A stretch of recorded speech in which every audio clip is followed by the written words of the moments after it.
Our next question will come from Tim for candidate Lee Erickson. Phillipstown is very environmentally conscious. A wind turbine has received approval in town. Do you support that?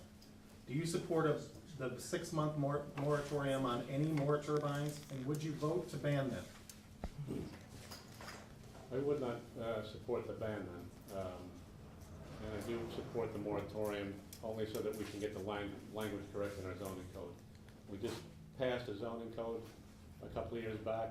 We spent hundreds of thousands of dollars on this code, and for the life of me, can't understand why we didn't have a windmill or a clear section in there that depicted clean energy and what we wanted to see in this town as far as that goes. If it does meet the criteria in the planning board or the zoning board of appeals for such a thing, if it had to be raised above a height that was in the zoning, then if it passes those standards, I'm for it. I think any clean energy that we can bring to town that helps reduce the fossil fuels is a good thing. I think first of all, the wind turbines, also called the WEC systems, wind energy conversion systems. Basically, first of all, the town code does clearly allow for wind turbines up to 40 feet, and that is not under the current moratorium. So sometimes you see that there may be a misunderstanding that there isn't going to be any allowed. Clearly, without a doubt, and in researching this myself, currently the existing zoning, anything over 40 feet, actually anything over 50 feet, automatically goes to a major site plan. Position that I'm in is the chairman of the planning board. They would, of course, and did in this particular application, receive it to take a look at it from a site plan itself. Obviously, the ZBA, the zoning board, has jurisdiction as far as being to evaluate it. Anything over 50 feet goes into what's called the special permit category, and then obviously that's a review. And those that attended it or certainly read about it realized that there was a 12-step criteria that had to be followed. There's a lot of stringent standards, so it's not really fair to say that the zoning code does not cover this. It does. However, I don't disagree that there can be some more language in there to be able to direct the ZBA as far as when you get to large-scale projects under the special permit.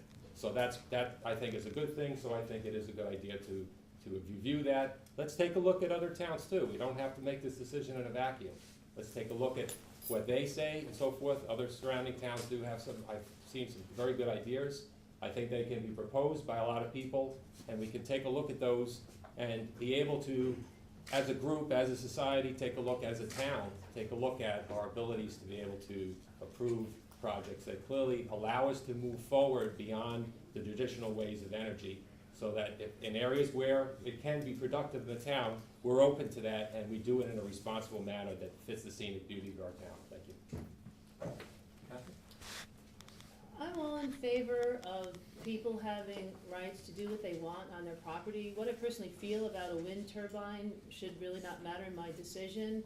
I know my first view of a wind turbine, which I would like to call a modern day windmill, was on a farm in Spain, and it actually looked quite romantic, and I could imagine the famous historic literary figure Don Quixote fighting that. And as far as the wind turbine that we have in question here, it has little to no obsolescence, and people, if they have an issue with that, they have the right to pursue that in civil court.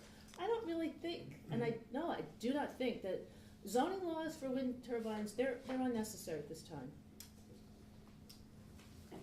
As a liaison to the zoning board, I sat in through 12 months of hearings about the wind turbine. I can basically tell you how to build one at this point because I've heard so much about it. And I did go and visit one in a very picturesque town in Lake Canandaigua, New York. Not in Spain, unfortunately. I was just in upstate New York.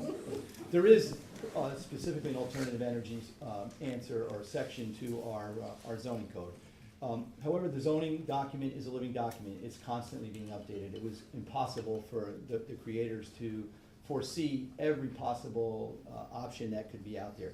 They did put it in there, and it is an acceptable use. Unfortunately, this exceeded the height limit, way exceeded the height limit. But I support the decision that our ZBA came up with.